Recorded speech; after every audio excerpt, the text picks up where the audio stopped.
Okay, so I will share my screen now. And just let me first. I will share screen. Here it is. Okay. So the topic that Jerry and I were talking about through email correspondings is how working with children informs my work with adults. Jerry told me that most of you, I did not check now, that most of you work with adults. I know Natalie that is working with children. So he suggested that I bring something that combines or connects these two fields.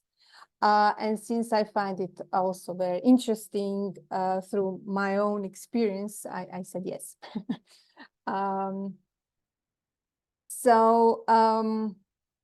Natalie, when she introduced me, she said that I am both play therapist and transaction analysis, and what it means that I actually work with both children and adults, and I learned both approaches simultaneously, and because of it was so parallel in a way. Children particularly helped me to understand the adults and the process of working with adults. So that's the idea of this short presentation that I have prepared for you. So just let me, okay, let me see. Okay, this is the exercise, but I will skip it and return later. To give you some introduction, what I was thinking when I am thinking about this topic. The major thing that I noticed that when I work with adults, I have in mind the emotional age of the adult client. And keeping in mind this emotional age, I'm thinking about the developmental needs in that moment. What it means, for instance, if I have a client that is 35 years old, for instance, and she's talking to me about some childhood issues that, I don't know, happened when she was 10, then I would literally imagine the 10-year-old her as much as I can, of course, and thinking about what she as 10-year-old needed, how that context while she was 10-year-old looked like. And here comes the experience with children. Because I simultaneously work with chronological age children, I see how they are behaving, how they are thinking, how they're experiencing some developmental appropriate needs. And of course, how then parents who are different respond to them. So I would say that that's the major thing that I have in mind. What it would particularly mean, so if we have in mind that, at least how I was trained as transaction analysis, it is a verbal therapy. And if I have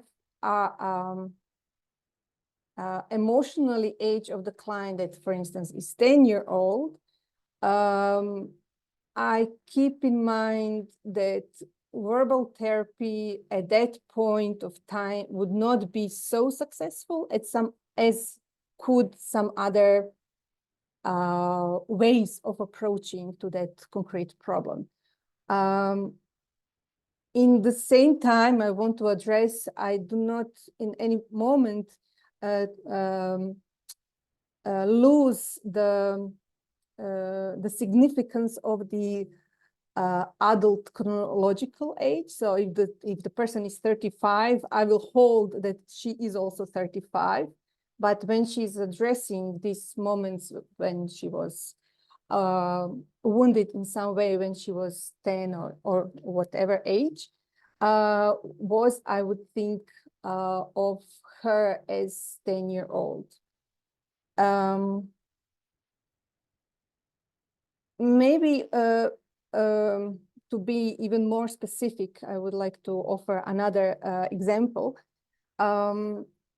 If the child is, if we have an adult client who is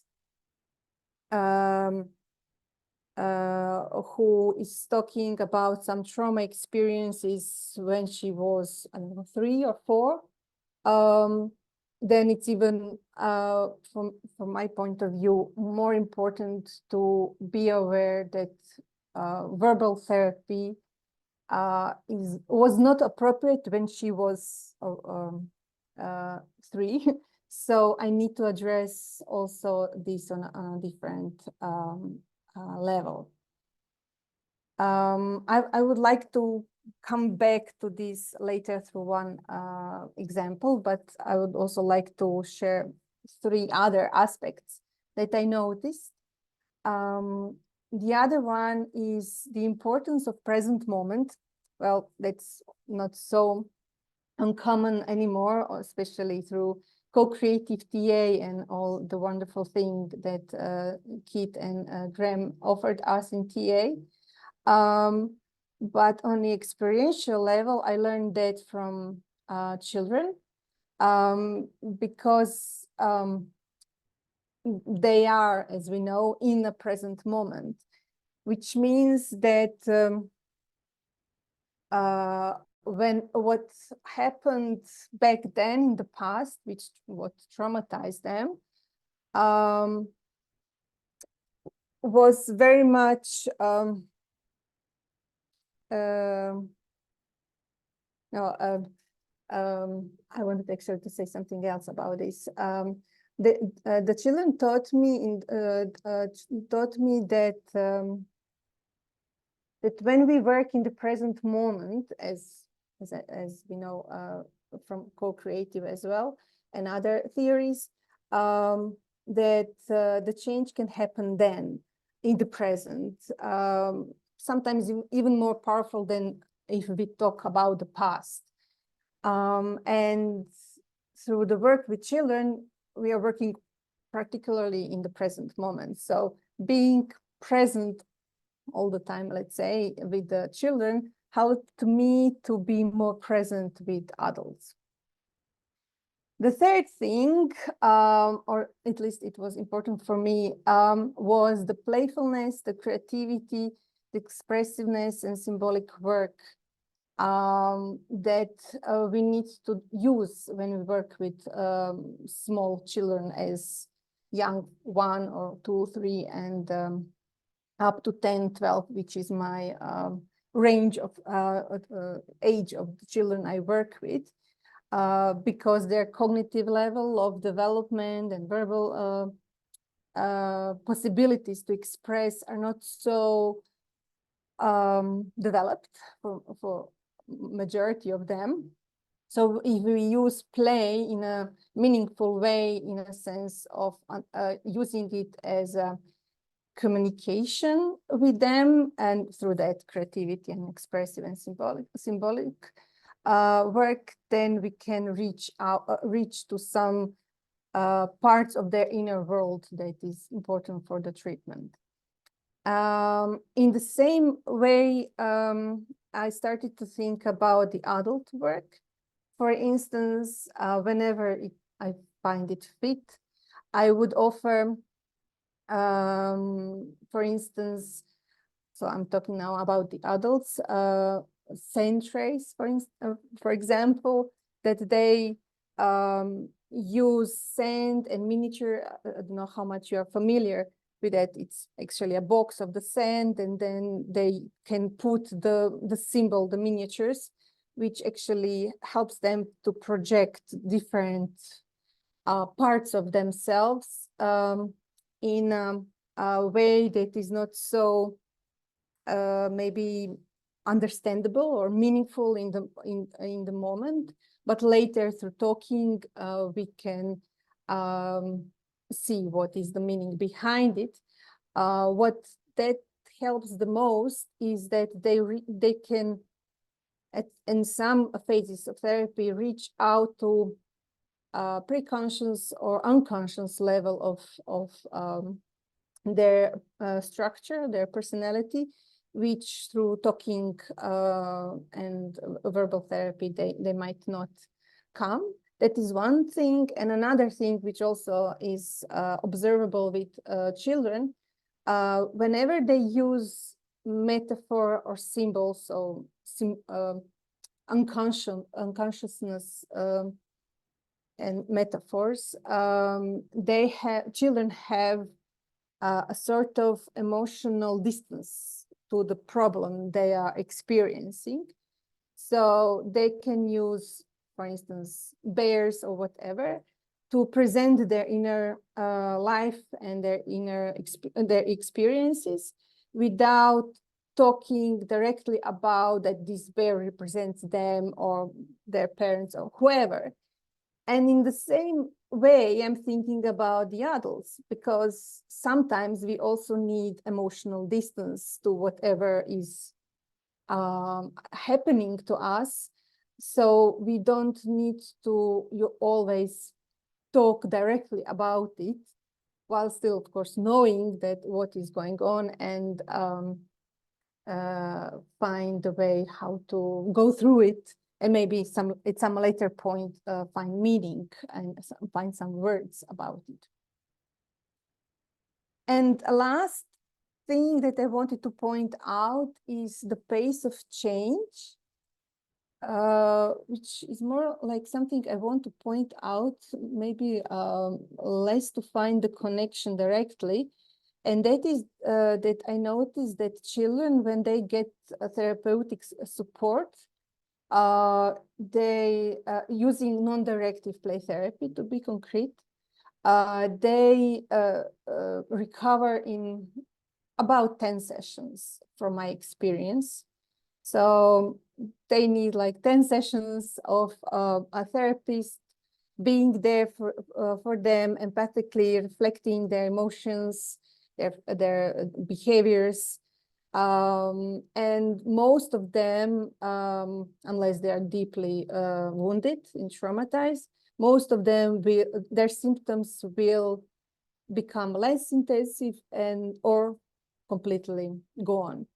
That does not mean that the problem does not exist, because usually it is part of the family system or higher different context.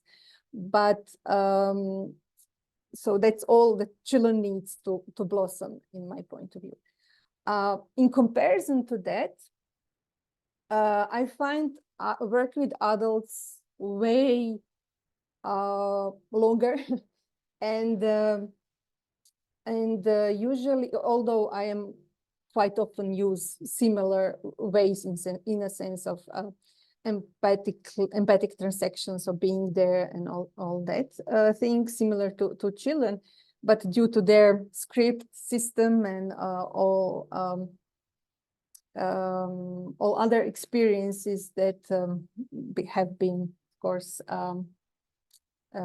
repeated over and over again, their trust in others is way lower, and psychological resistance is usually lower.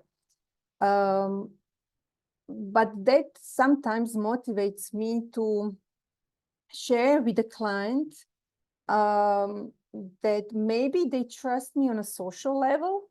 They usually come pay me in my private practice, so they're quite motivated to change. Yet they don't change so quickly as they would like.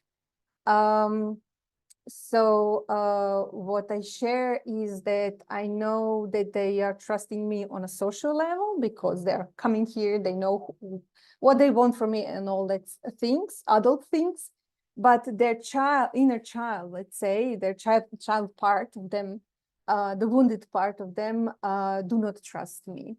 And that's okay, because that child have been repeatedly wounded. So he or she needs more time to get to know me and to trust me in a way.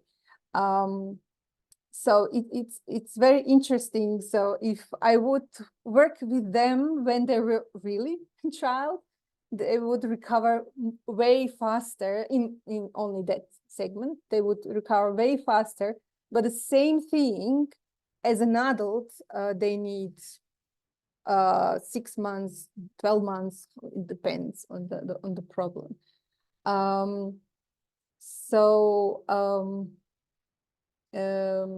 Yeah, children help me to understand how it works with them, but also I see the change during the lifetime and how it really changes.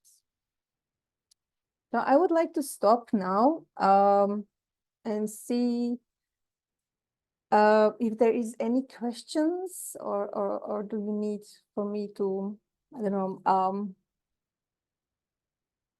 talk more about some parts?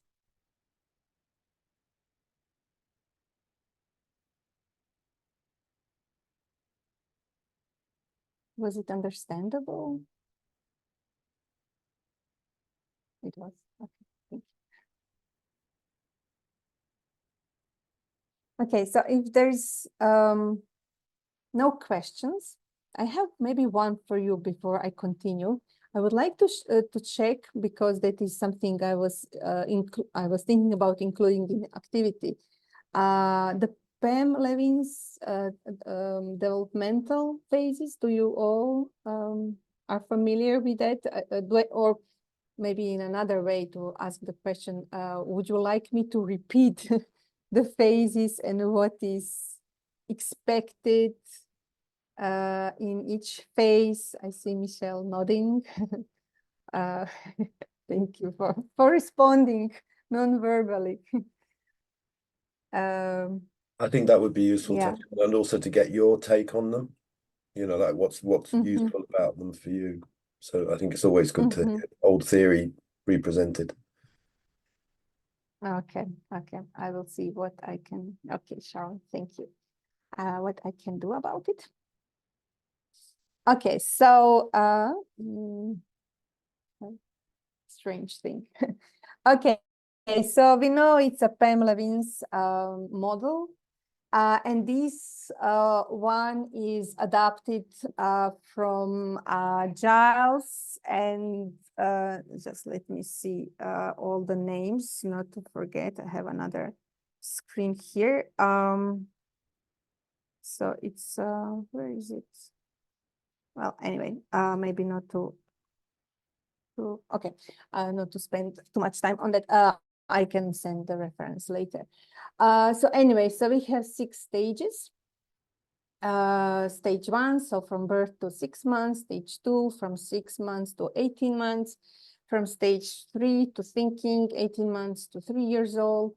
Then stage 4, identity and power, from 3 to 6. And then stage 5, structure, 6 to 12. And stage 6, integration, from 13 and 19 years old.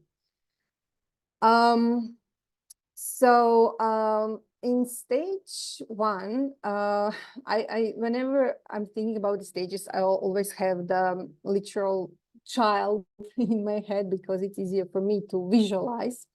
So of course, in stage 1, I have a baby in my head, which is completely helpless, which is in a complete need for somebody else to be taken care of. So when I'm thinking about this stage with the adult client, I'm thinking about, as I mentioned, the feelings of helplessness. Also, as we can see, Pam pointed out the decision to live, to be. If I notice that the trauma that the adult is talking about is from that period, I would think about, are there decisions about non-existence or don't exist, the injunctions to be, and in order, and does the adult now experience the helplessness, or how is he or she experience the helplessness? Does he or she accept the nurture? And usually the answer is no, or at least in my experience with my clients. So the idea of working with this part would be, okay, so how to send a message that it is okay who she is or who he is, and that she or he is taken care of. I'm talking about she because I have a particular female client that she has wounds from this period, and since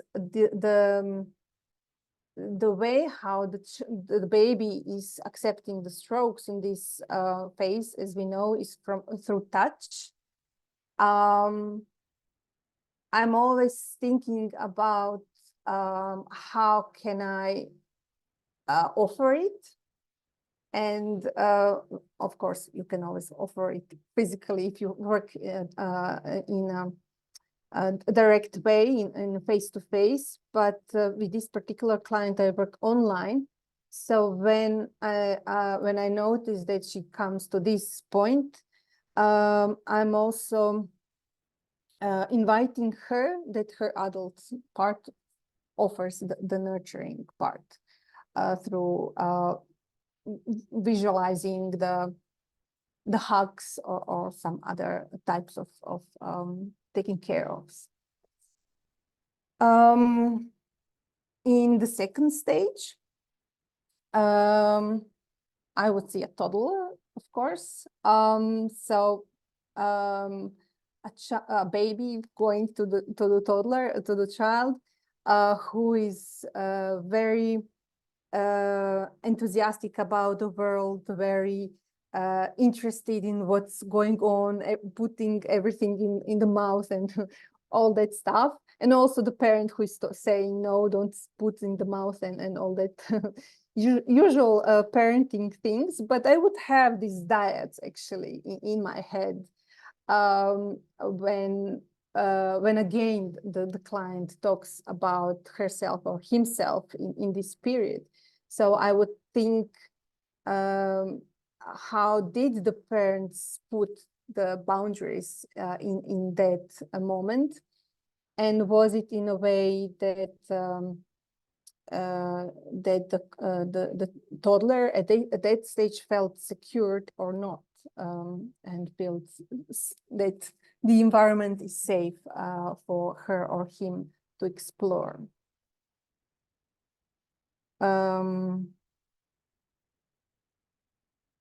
Yes, and then in the stage 3, we have the child who is starting to think and to test the reality, and finding maybe the ways how to say no to parents and to others in the surroundings, and also, of course, how to solve some things and others and other things, and in that segment also how to separate from the parents, from the caregivers, and is the child, the adult client in the child in that stage was supported to feel separate from the parent or not. In the stage 4, the identity and power, which is from 3 to 6, so it's a preschooler age. Here, usually, I'm, of course, working with people from Croatia mainly, So usually children are in the preschool, in the kindergarten. So I would think about it, how if the client has some issues from that stage, how is it separation phase went from the parents? Was he or she supported?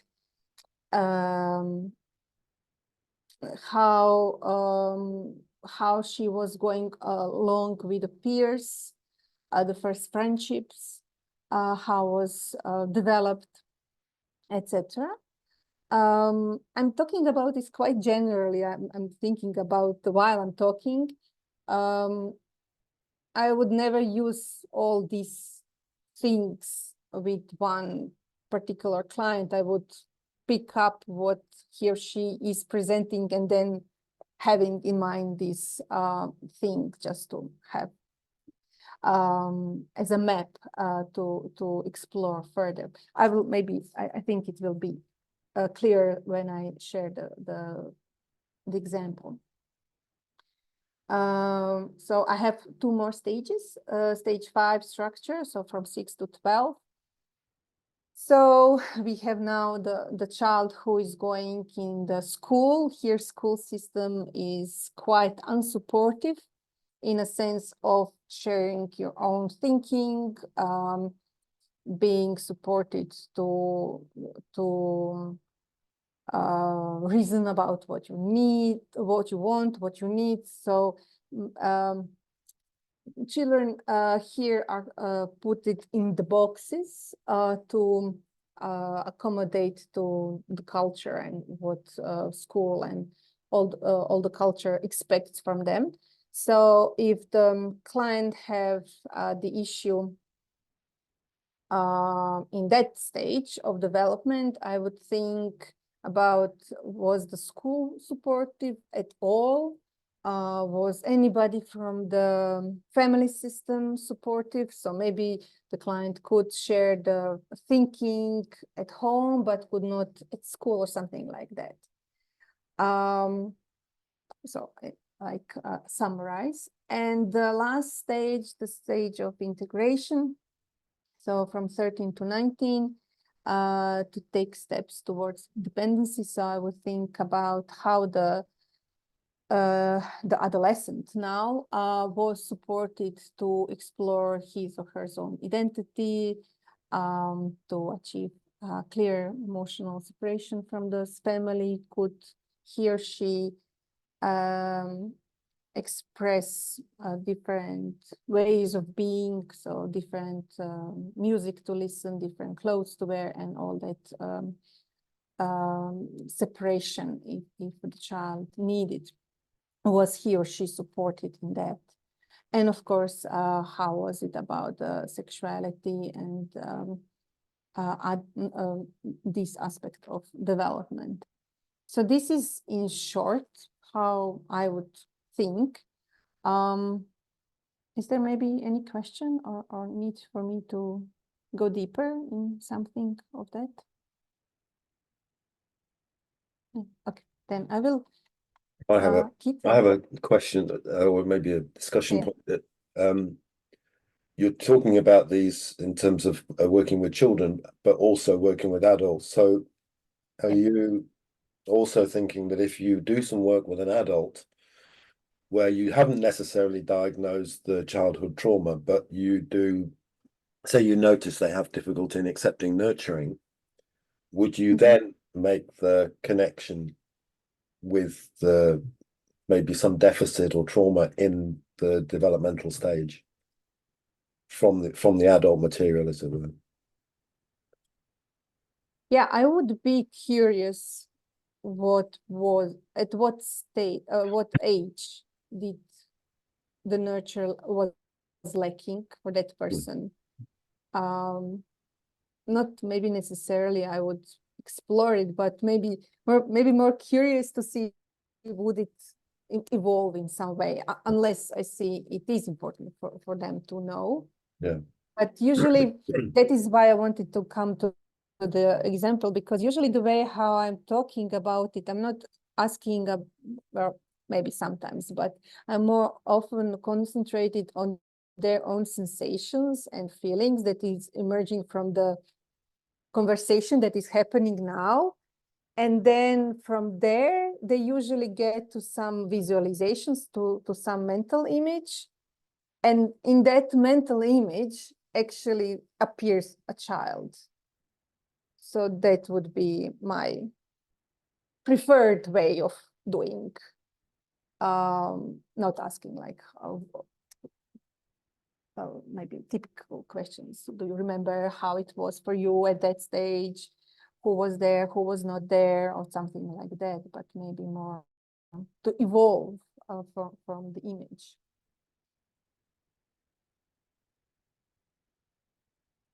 Is this an answer? Do you have some other, is it, did I answer the question? Yeah. No, because I was thinking a lot of these models are obviously they're based on child observation and working with children and older people, in this case, up to 19. And they're kind of descriptive models and in a way prospective models. They're sort of looking forward and saying these are kind of developmental stages, and if you achieve these, that's more healthy than if you don't. But I'm also thinking that it can be used as a retrospective model when you're working with an adult and things are, emerging. Then you can be, as you say, curious or a bit speculative about, that might have been the issue. Yeah. Mm-hmm. Yeah. Yes. Totally. Yeah, I agree that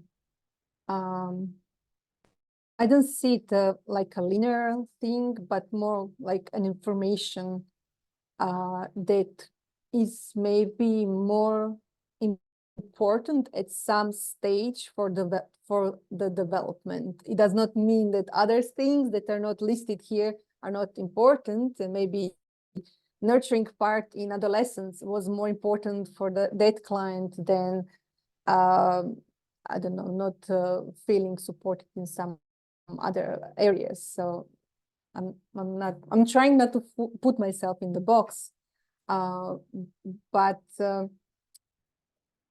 the development has its own path. So in that sense, I would explore with the client. Okay, so I would go, unless there's any other question, I'm aware of the time. So okay, I will share then the client case, and maybe after that could be also some other questions. I will skip this. Okay, so imagine a 50-year-old female client, so a white female client. She has a daughter, a single mother, a daughter of 18-year-old. They two of them live together now.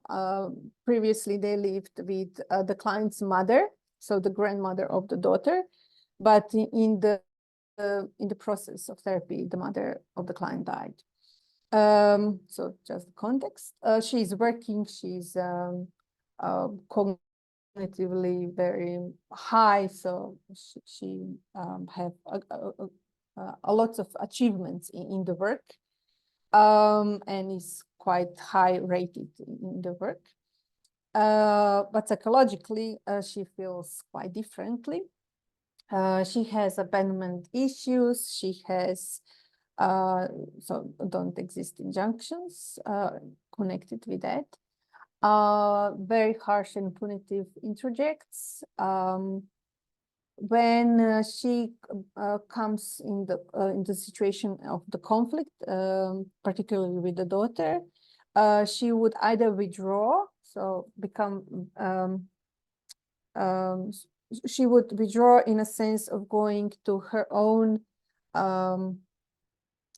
either mental images of that comforts her, like connecting with angels through meditations, through readings, etc. And she's stable in a sense of she's not psychotic or something like that. but she used it as a way of protecting herself. Or she would become passive aggressive, or even active aggressive when it was the most hard to her. So at some of a point in some session, maybe also the context of the session of the process, we have been working at the moment when I will point out the particular moment from the therapy, I think at least a year or something like that, on a bi-weekly basis, so twice per month.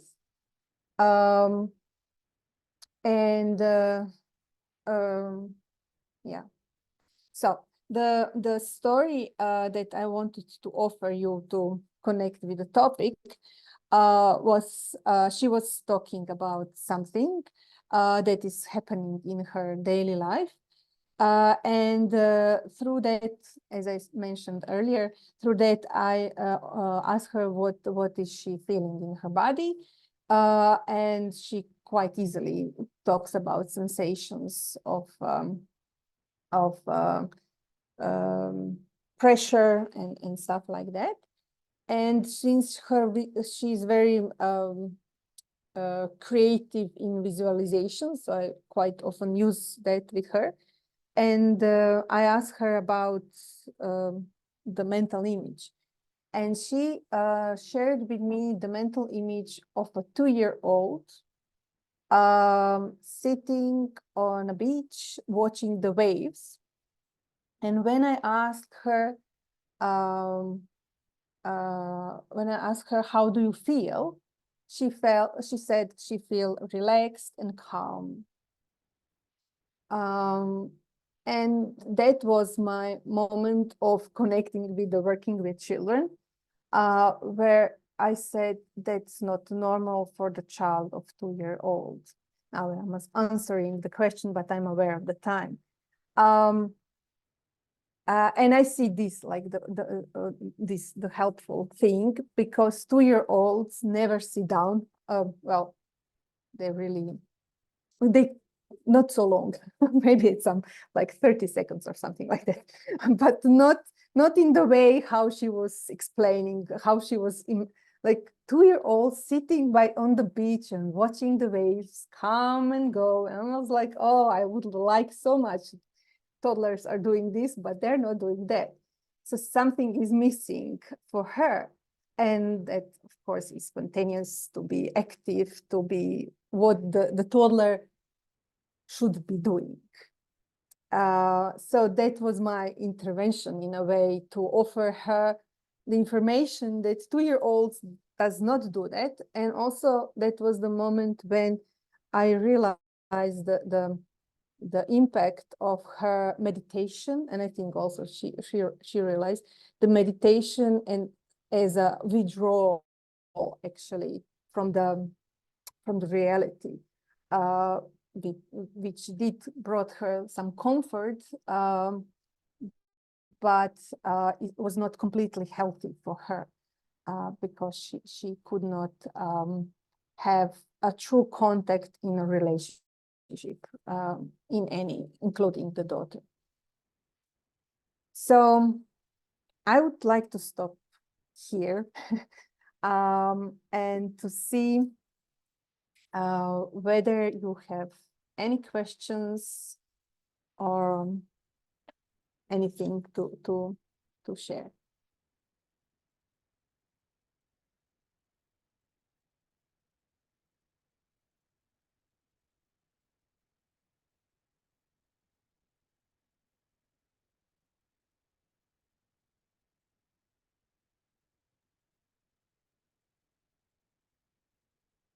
Jerry? In that example, Tatjana, what would you regard as the transformational intervention or remedy? Well, I don't know what she would say, but for me, it was understanding how she looks at her younger parts, completely unrealistic. And being proud of it, actually. She was quite proud of herself as being that calm, that numb, I would say, in a sense. So over the time, she did understood bits by bits. It's hard for me to say like one transactions. I know that it's for the exam, but in the process, I usually see like bits of pieces coming like a puzzle, and that is what happened for her as well. That no, the child at that age cannot sit and enjoy the waves. It can for 30 seconds, but not longer than that. Then it, now I remember the second stage of this visualization. I asked, is there anybody else? Is there anybody else around this boy or around this girl? Yeah, girl. And she said no. And that was like the second thing, like the 2-year-old cannot be alone on the beach. And then we talked about how nobody is there. And then I asked, is there any animal, like any living being at least? No. Because sometimes children do find animals as a comfort, but like no, I'm missing the word in English. Heidi, maybe you can help me. Rak? As a crab? I think I remember from our education, I think it was a starfish in the sea, maybe. Yeah, starfish, yeah. Or shell. I was asking, is there any, thank you, Heidi. Yeah, or is there anybody, anything, any living thing? No. Is there any flower? No. So it was, I would say that going back to the transformative transaction or something like that, that was the moment. So does that represent her true age? That she gave the age of 2. So is that correct that the other stuff has been distorted? So what we're actually seeing is a 2-year-old who's left on their own and neglected, and then she's imagining this peaceful scene. Is it a 2-year-old self, or is it an older self? Is that what you? Yeah, I would say even younger, but that's the part that earlier Kit asked me, would I pinpoint? I did not say it's a baby probably, because I did not see the purpose of pointing that it's probably even younger than 2-year-old. Okay. So I suppose what you it's, to me, when I listen to it or imagine that, I get an overwhelming sense of sadness. So you wouldn't go into it further back. You just try and contain what's going on. Yeah, thank you for this. Yeah, well, if she would be in contact with her sadness, then I would proceed in that direction, but she was not in contact with her own sadness. We were working for her to become in some contact with at least her parts of herself. So it was the beginning. Did she get to that point at some stage in your treatment? Yeah, she's now far more able to be in contact with different parts of herself, and also, which is very important for her, to be in more contact with others, which she really had difficulties with. And she is starting to see her, so yeah, more clearly. Yeah, and I would say that when people share like this kind of visualization, I would think about that other point, that sometimes as children do like that emotional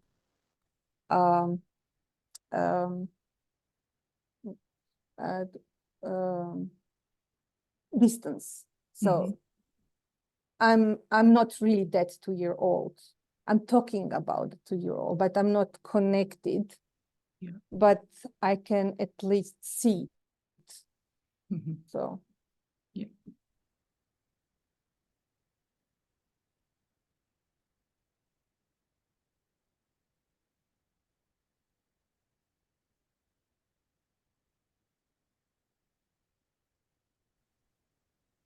Diana and Jerry, I guess I'm wondering about if there aren't sort of more questions. Oh, okay, there's a question coming in the chat. I was going to suggest maybe breakout rooms in order to elicit more questions. If you got one in the chat. I was. So how would you help her connect to that 2-year-old?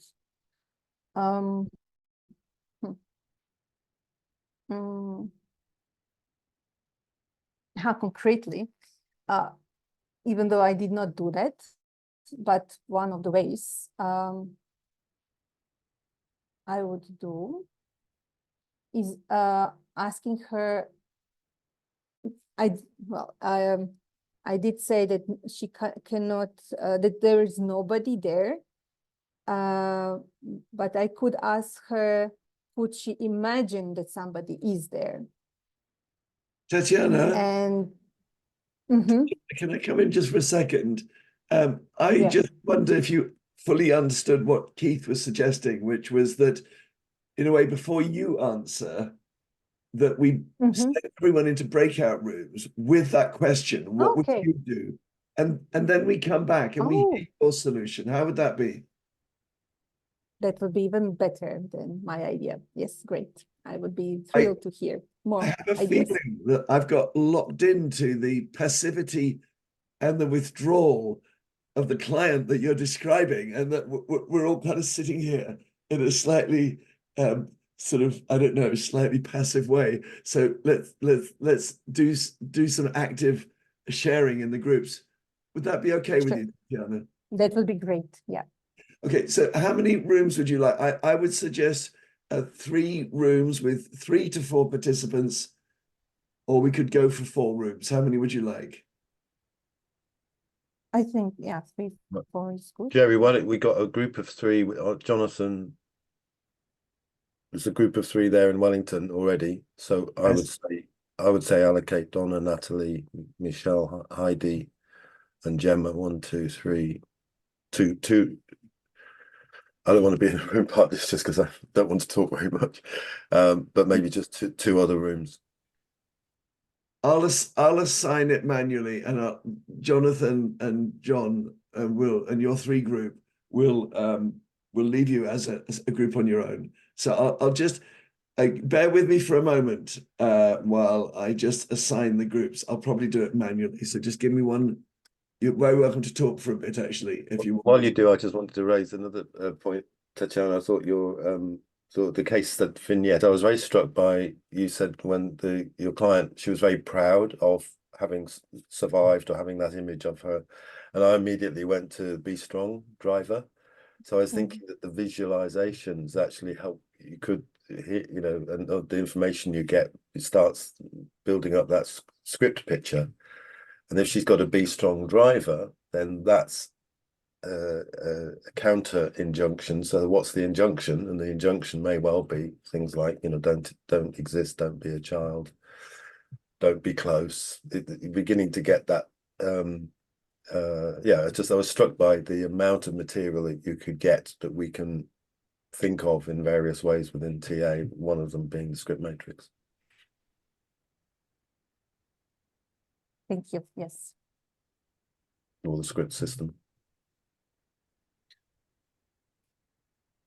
I'm getting there. Does that make sense? Donna, you're looking very interested in that. Does that make sense? Now I am putting you on the spot.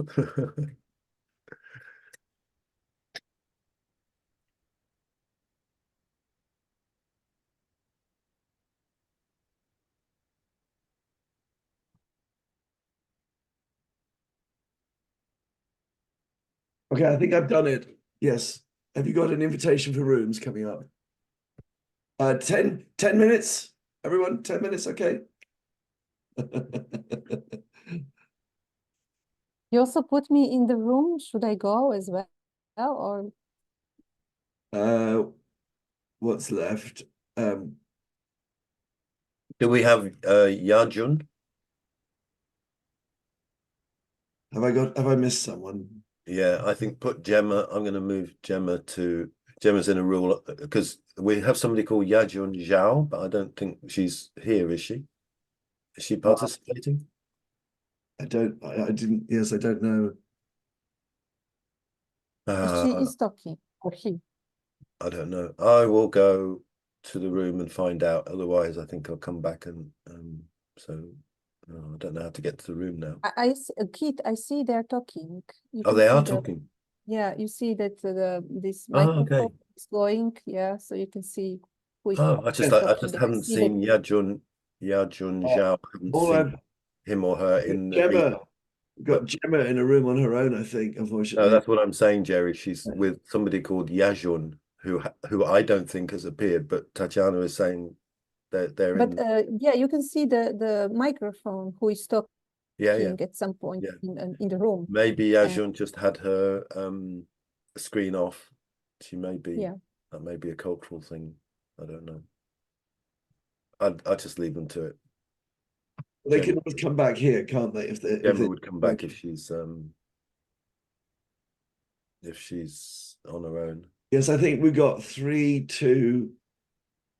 Katerina, we've got somebody registered. I don't know. It means that we've got some people registered who've come in, but who aren't active. Yeah, I'm feeling very dysfunctional this morning. I should probably have declared myself incompetent. I'm so sorry for both of you. Unusual that with two of us are knocked out. Mandy would normally also be hosting, but she's got some family issue happening, so we're all a bit knocked out. And this is the beginning of the year, which is a bit worrying. I just texted my acupuncturist, say, "Can you fit me in for a session this morning? Because I'm got a busy day, so I need an injection of energy." You could always try coffee, of course. I don't think coffee's going to do it quite in the same way that acupuncture does. Yeah, I think I'm paying the price of not taking any break at all over Christmas, sadly. Oh. So yeah, possibly. Yeah. Yeah.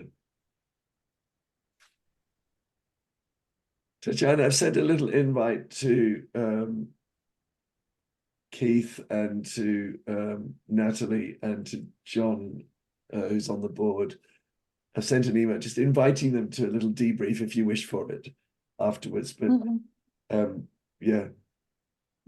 How are you doing? Are you okay? Are you okay with what's happening? Yeah, I do, and I do notice different energy in myself. I think I'm also quite tired, so I don't have the energy that sometimes I have. But that's also life. I wonder if that's a bit set the scene for all of us. The host being ill, them passing off to me being not well, and then you being perhaps a bit tired, and you declared some anxiety, and it was perhaps a bit of a sort of I know slightly depressed start. I'm not blaming us. It's just saying there's a sort of low energy, putting it that way, and then that sort of communicated itself somehow. And I tried to. That's partly why I came in and sort of said a couple of things. Thank you, Keith. I appreciated you prodding. No, it's not worked. Well, it's just beginning to, maybe, Donna. I think the breakout room is a great idea, actually, talking. But the other thing is, of course, with the Eventbrite being such a technical nightmare for people to come in, we had a very slow arrival. It was like, hello, we can get going. It was like, oh my God, who's trying to get in? So the whole setup, Tatjana, was a little bit unsupportive, I think. Which is a strange thing, because up to that moment, I really felt a huge support. So, yeah. Yeah, I think there are some technical things that we are sorting out. We're getting a new website and a new system, which would be great. Yeah.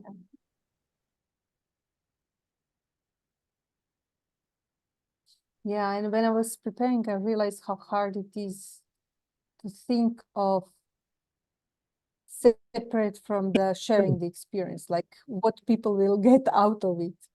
And I had hard time with that also. So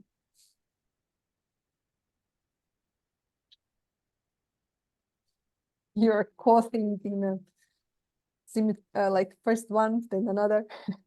You're coughing like you have your cough first one, then another. It actually gets worse than that because I've just had about a month of very bad gout. I don't know if you know what gout is.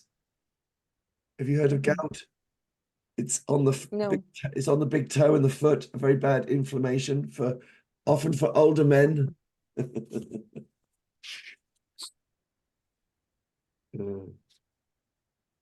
Yeah.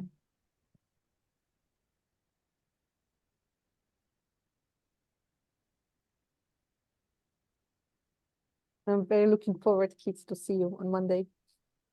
Yes, me too. Yeah, yeah. I'm assuming I'll be better. Yeah, I hope so. Yeah.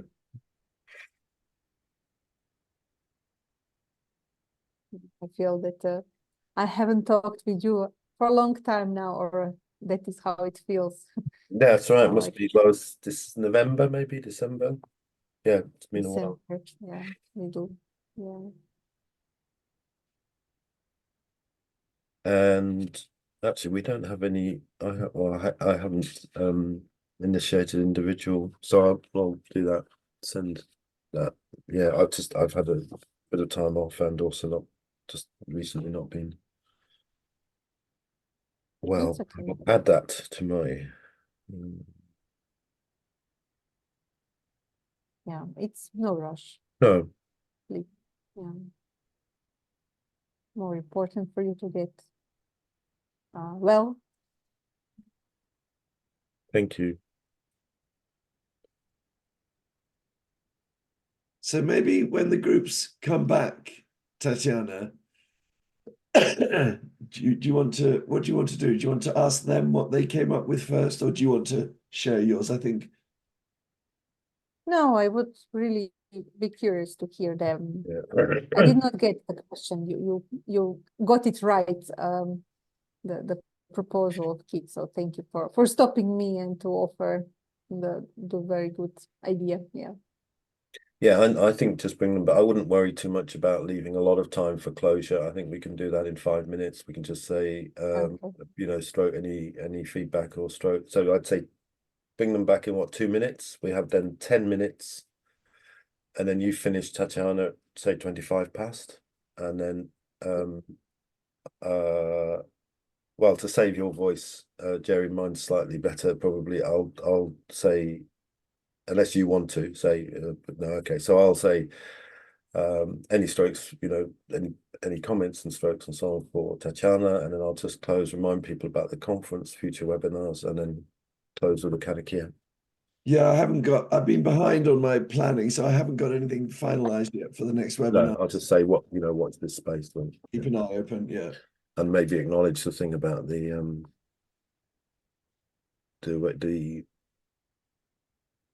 technology. Say that part of the new regime is that we should have a new website next month.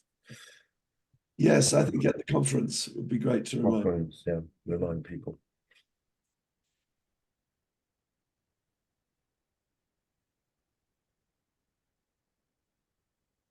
I think they get a minute when I close, don't they?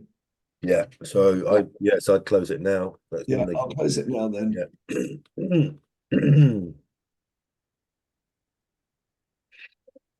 They're all talking away, which it's great to see the microphones going. Yeah.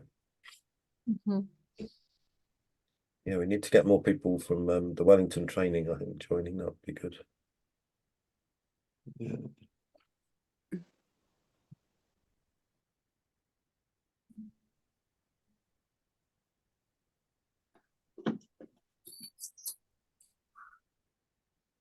I like, Natalie, your shelves behind you with the miniatures. Yeah, thanks. Someone gave it away in Wanaka. Oh, They used it as a shoe rack. It's not suitable at all for a shoe rack. It's perfect for a playroom because the shelves are so absolutely. shallow. So yeah, thank you. Yeah, we had a nice discussion in our group. I'm looking forward to hear. Yeah.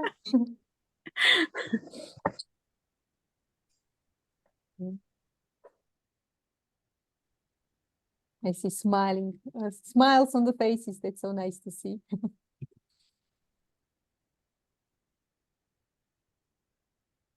Okay, so we are all here back. So welcome back. I would love to hear your thoughts. What would you do? Maybe other questions or thoughts that emerge from your breakout rooms discussions. So.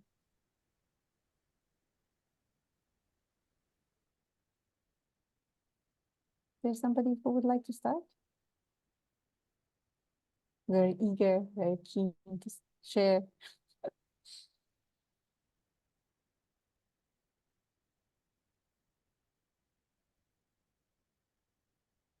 No? Actually, Donna and myself, and with us was Charlotte, I believe, but she went somewhere in the middle of our conversation. But at the end, and Donna, you can also jump in. We were just talking about this whole situation where the 2-year-old sits in the beach in front of the waves that are very scary. And as Donna pointed, the 2-year-old would like to go into the waves.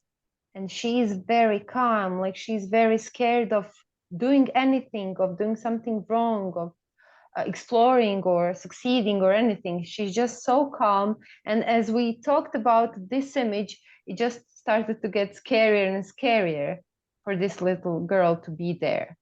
And at one point, not doing anything. And if she does something, it might be even more dangerous for her.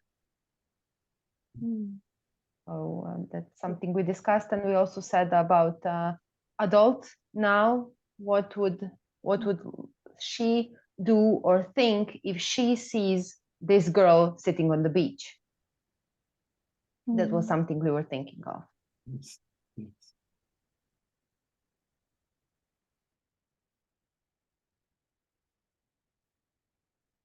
Thank you, Heidi. I'm thinking how from this feeling of fear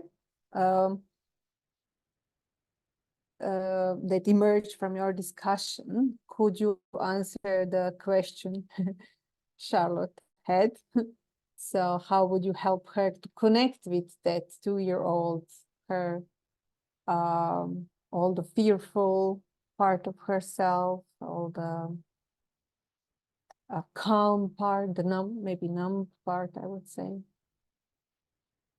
Were there any thoughts from you about it? No?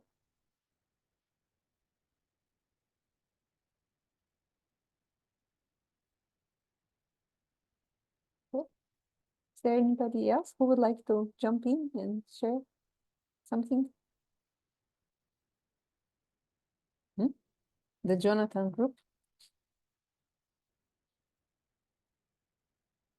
Okay, we had a conversation about the little girl on the beach who is a 2-year-old, and my sense after discussion was that it might be useful, perhaps using the chart that you have, to work backwards, because the problem asking a 2-year-old about who abandoned you, when were you abandoned, what was abandonment like, might not work because it's difficult to have, as you mentioned, an emotional conversation. So we may be able to work back sort of from teenage years to in what situations might you have felt sad? Where were you abandoned then? and possibly extrapolate backwards to an earlier scene. So possibly maybe age 7 or 8, there might have been an understanding and a memory that is verbally accessible at that point to say, yeah, my parents weren't there, or I was left alone somewhere, and then potentially work backwards that way. That's the space we got into. Very creative. Thank you for sharing. I like idea like supporting herself from different life phases. Like, yeah, because age 2 is really pre-verbal. Yeah, yeah. So how do you help a 2-year-old in her when she's 50? Yeah, thank you. In our group, oh, sorry, like really excited. Please, talk. Natalie. In our group, we talked about our experience working with children or not working with children, and how using symbolic things. But for me, I had completely forgotten the question of what we were meant to do. And then I just thought about my experience when you told the story, that I must have checked out somehow, and all of a sudden you were talking about this kid on the beach. I had gone somewhere, and then as soon as you said, that's really unusual for a 2-year-old, it was like a snap. It's like it woke me up. So I just wanted to acknowledge the work that you did in that moment, and how it worked at a way that didn't get in the way of the, it wasn't a cognitive process for me. What you did in that moment, I think I also experienced a waking up, a sort of shock, back to reality. So yeah, I think for me that was very powerful what you did. Thank you for sharing, Natalie. Yeah, I think in some way, probably much smaller intensity has happened to the client as well. Yeah. Thank you. I'd like to riff off what Natalie just said then, which I think was really great, Natalie, what you just said, because I also experienced that similar shock when Tatjana said, that's not normal. and as you mentioned it, I thought, yes, there's something profoundly protective in what Tatjana said. It was as if in that transaction, I could almost imagine the visualization of Tatjana walking in and saying, I'm not having this. No child sits on the beach on her tour. I'm picking you up and I'm taking you back. And you did that.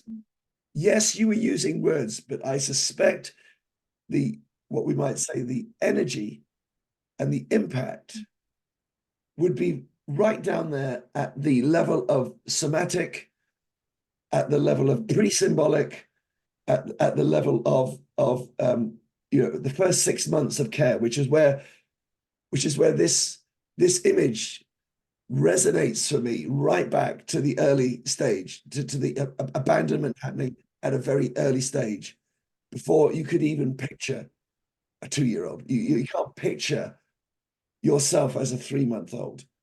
At least this client couldn't. And so I think that what you did, I know this isn't answering your question, but what you did had that somatic quality. Because for me, obviously working with touch in almost all of my work with clients, the root would have been touch, but I think what your transaction did had that same protective, nurturing, safe space that first 6 months requires. So I just wanted to say. Thank you for Jerry for pointing it out. Yeah, that was one of my ideas, to offer that information to, maybe more on a psychological level of message. But yes, that would be the message to the child. Yeah, it's not right. You can't be there alone. Thank you for putting the energy in. I really like it how you're talking.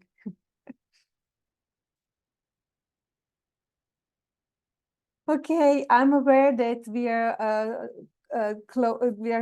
approaching to the moment that we should close this session. So I hope you got some ideas from what you were saying, how you could connect, how you could help her to connect with that child. I think, Jerry, you now pointed it out so nicely. Because yes, the 2-year-old needs to feel safe in somebody's hands, or even younger parts. So that is one of the ideas. I will stop again now and say thank you all for being here, for being present, for being interested in this topic, and for sharing your thoughts either in the smaller group or here in the bigger groups. And now I will leave to Keith to say his own words. Well, thank you again, Tatjana. I'm glad we got to that energy and particularly the directness, because one of the things that I learned when I used to work with children, young people, was there's nowhere to hide as a therapist. You know, you just you get down on the ground and you do whatever you do, whether, you know, forms of play therapy and so on. And there is that directness, and I love that really potent transaction. And I'm glad that we've all had the opportunity to unpack that a bit and to get that sort of sense of directness and present-centered working. So I think you really demonstrated what you set up at the beginning.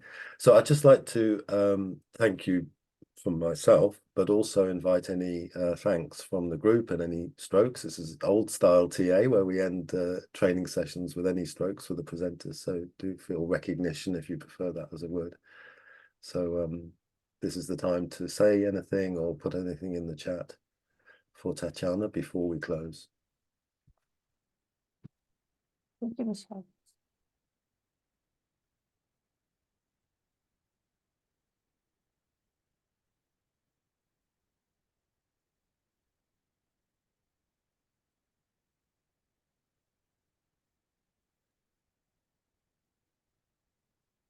Well, Tatjana, I'd like to give you a stroke for your courage in doing this in your second language. I'm really impressed at your courage in presenting in your second language, and you did it so well. So thank you.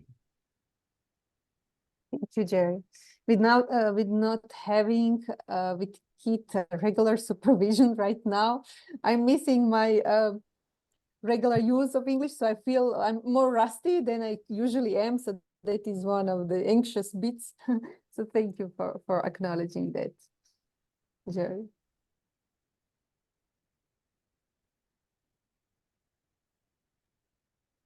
Tatjana, I'd like to thank you for your pace. I really appreciated that we didn't go really heavy and heady into big pieces, that you chose a vignette and that we got to unpack it and sit with it and think about it. So I really appreciated your pace rather than throwing lots of info for us to be flooded by. Thank you. Thank you for that.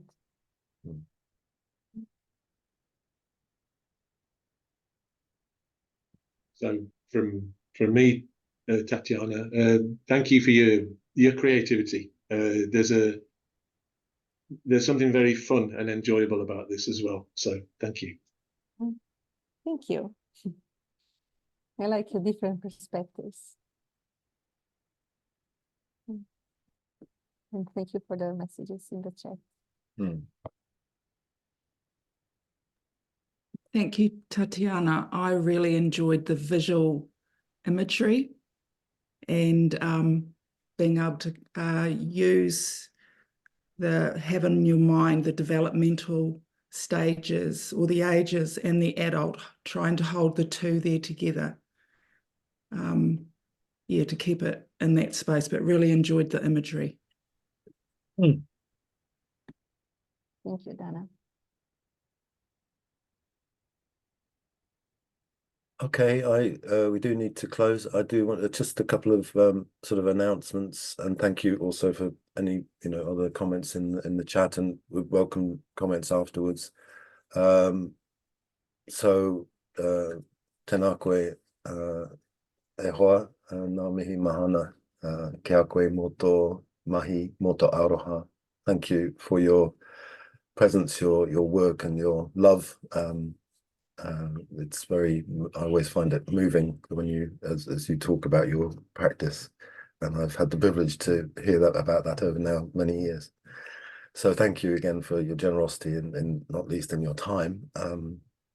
My apologies again for the website and the difficulties. They are getting resolved. We are going to go live with a new website, all singing, all dancing website from next month, which will also have news about the latest webinars and the conference in Wellington, which I hope you will all come to, especially from Croatia. If we can persuade you to come, it would be lovely to see you and you, Heidi. Yeah, so we'll be putting those various announcements. Looks like we've got, you know, 101 and exams and TEW and lots of things happening. So we will keep you informed. So I'll just close with a final karakia as a blessing on our work. Kia tau, kia tātou katoa, te atawhai o te runga rawa, te aroha o te tahi ki te tahi, me ngā manakitanga o te wā, haumie, huie, tākie. Okay, have a good day for Mārie, for Europe, good evening, and kia pai tō rā, or kia tautau rā. My God, my cold is making my reo even worse, my apologies. So have a good day, everybody, wherever you are in the world. See you soon. Ka kite. Bye. Bye. Bye. Thank you. See you soon, Tatjana. Oh, see you very soon. We're going. Thank you.